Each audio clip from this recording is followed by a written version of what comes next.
एक राजा अपने मंत्री के कामों से असंतुष्ट था और वह उस मंत्री को फांसी की सजा देना चाहता था। वह अपने सैनिकों को मंत्री के घर भेजता है और कहता है कि उससे कह देना आज शाम को तुम्हें फांसी की सजा दी जाएगी। राजा के सैनिक जब मंत्री के घर पहुंचते हैं तो उस समय मंत्री अपने घर परिवार अपने रिश्तेदारों के साथ अपना जन्मदिन मना रहा होता है।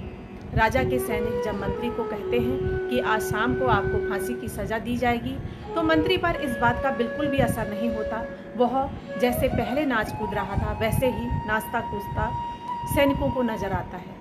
राजा के सैनिक यह सब देखकर हैरान होते हैं और वह राजा को ये सब बताते हैं। राजा मंत्री को तुरंत दरबार में हाजिर होने को कहता है और जब मंत्री राजा के दरबार में जाता है तो उससे पूछा जाता है कि आज शाम को आपको फांसी की सजा होनी है, इस बात का आप पर कोई असर क्यों नहीं हुआ। तो मंत्री कहता है कि महाराज आपका बहुत बहुत धन्यवाद कि आज शाम को आपने मुझे फांसी की सज़ा देनी है, लेकिन पूरा दिन मेरे पास है और मैं अपने जीवन के अंतिम क्षणों तक अपने जीवन का आनंद उठाना चाहता हूँ।